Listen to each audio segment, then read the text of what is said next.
Hello again, everyone. This is Joe Henches with Beyond the Chart, and this is Stock Market Wrap-Up for Tuesday, April 21st. We're going to take a look at the market action from yesterday and today, indicators, etc., like we normally do. Look at Apple tonight, Best Buy, Caterpillar, and StarBucks.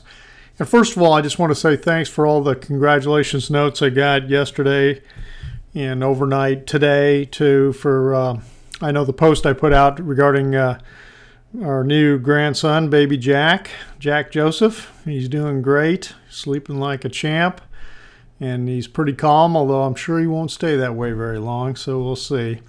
But right now, he's doing great, and his mom's doing great, so we're counting our blessings. All right, let's start off here with the Dow Industrials. It was down 85 points today and up yesterday pretty big, but you know, it's still, when I look at this, it still looks like it's just chopping. We're still in this trading range between this high on March 23rd and basically the low. Actually, the low point here was on April 1st, but you're really just talking about being within this trading range. And we're getting some volatility. You know, we've got this, but that was the biggest move since, like I mentioned, April or March 25th, and back here on March 10th. So I'm still wondering about this wedge. Actually, I'm still wondering, have we broken down out of, we just been hugging this, and are we now getting ready to break down? We're trading, these last 2 days have been within the range of Friday's big move, and then we pull back down today. So we'll see. And the S&P 500 is the same thing. I mean, it's still within this range in here. Hasn't changed.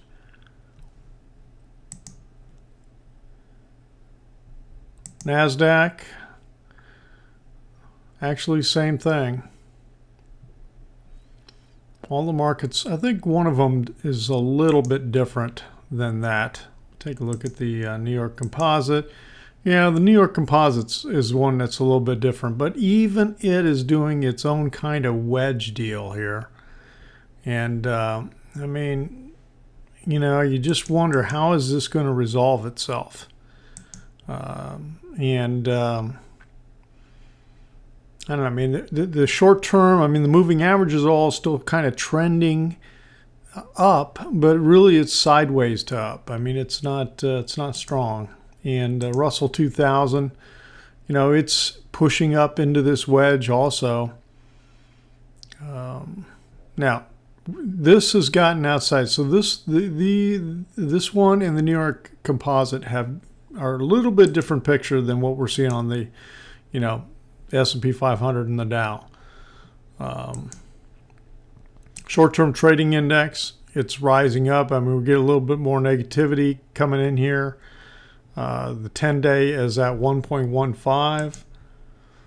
The VIX, and actually was, you know, it opened down low and then kind of rallied most of the day and pulled back. So, you know, that's why we got a white bar in here. But again, it's pretty low, 13.25. It's not showing us anything. It's not closing above the 10. It's, you know, it didn't break yesterday's high. It's, if anything, it broke yesterday's low. So this isn't, doesn't look, let me look at the indicator. It doesn't look like it's showing us anything I can make out anyway.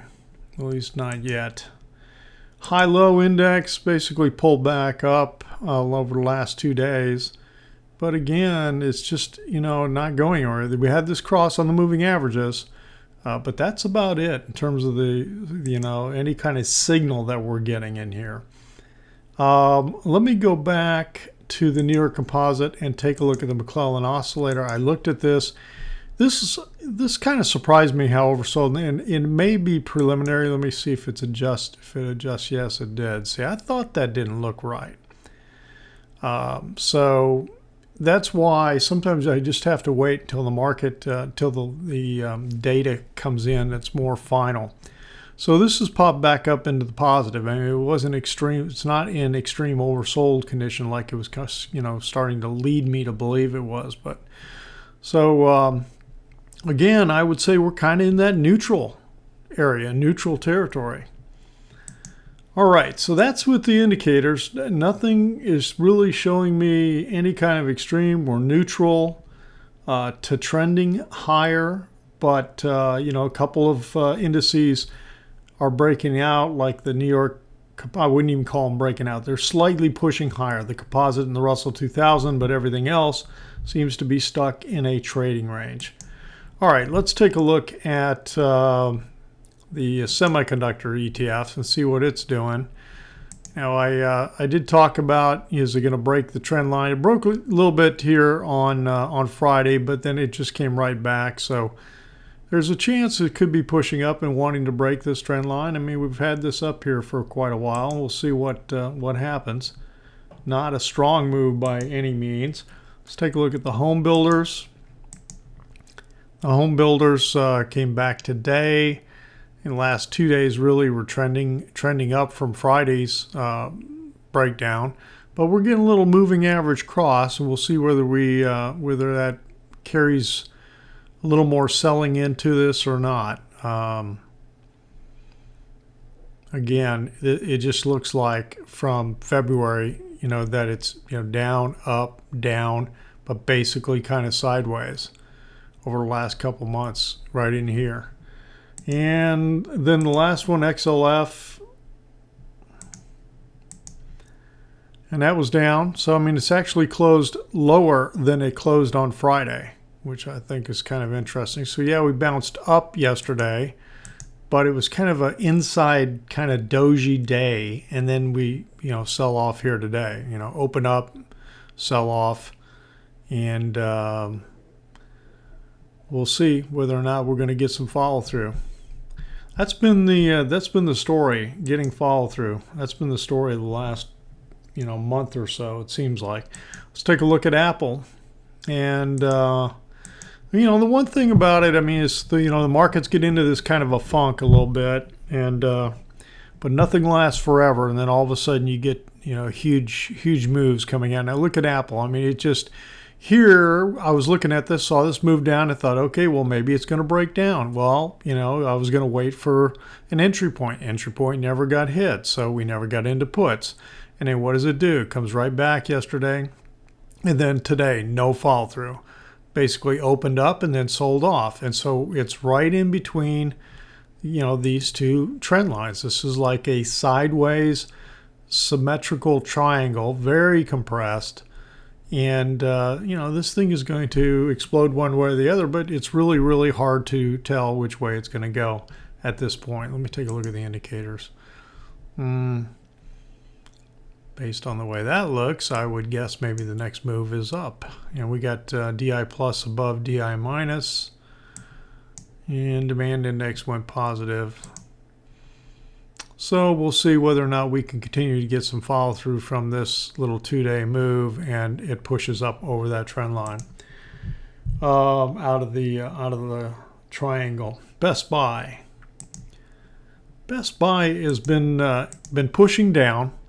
You can see this little down here, it broke this trend line. It broke this trend line here first, got some pretty severe sell-off. And then, you got the 10 below the 21, 21 below the 55. It looks like it's breaking down. And, I don't think we're getting any bullish divergence in here. It's not showing up there on the directional. Maybe there, but it's not perfect, and I don't think this doesn't look like this looks lower too, so I don't know. I mean, you just got to stay with the fact that it's trending down, and I would think that if it continues that way, it's going to come down here. This trend line that's been down here for a while,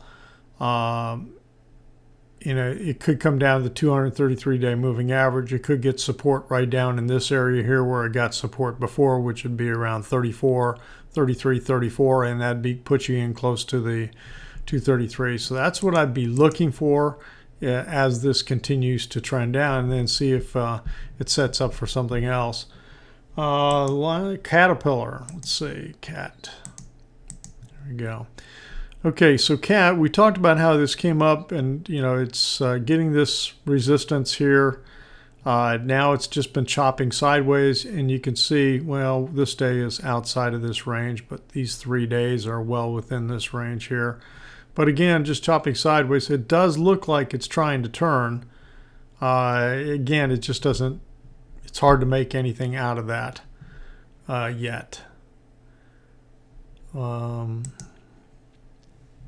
the last one we'll take a look at tonight is SBUX.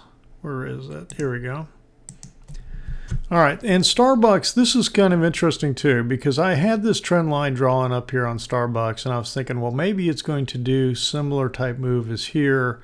Although I've been noticing on stocks lately that every time you think that's going to happen, we're just not getting the fall through now.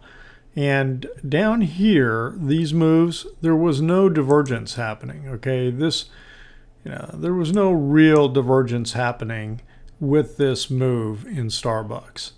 Okay, and so really that kind of set up when it did this little pullback, we got another major leg up. Well, now we're getting up into here where there's a little bit, not on everything, but a little bit of divergence coming in there, some divergence coming in here on the RSI. So now that's why that's why I drew this other trend line in here. I'm really wondering, are we going to break down out of some kind of triangular top here, a symmetrical triangle, or is it going to continue to push up? So we just have to wait and see whether it's going to break through and see whether it does it or not. I don't think this closes above the 10. 47.92 is the 10. Okay, it closed above it by 5/100. It's not very strong. I mean, basically it's right on top of it. And you get a doji bar in here. So this is indecision, indecision, indecision here. 3 out of the last 4 bars are basically indecision. I'm wondering, are we waiting? I was wondering when the, and I may not have it. I was wondering if we had the earnings coming out on it. April 23rd, tomorrow. No, Thursday. Oh, I'm looking at the wrong. No, it is on Thursday. Okay, so that could be a little bit of what's going on in here. Everybody's kind of like just hesitating before the earnings get released on Thursday, and so there's a lot of indecision and pausing going on. So again, it's kind of hard to talk about taking a position when you've got this kind of setup right here. Okay, that's it for tonight. We'll keep it a little bit short. We'll be back on, I'm going to be back on Thursday night with another market update. And we'll kind of go from there and take a look at 2 days worth of action. And if you're watching this video anywhere else besides my website, head on over there. And you'll be able to check out the trade ideas and get access to that and the free PDF I've got for you. All you have to do is first name and email, subscribe. Everyone have a great Wednesday, Thursday. Talk to you on Thursday.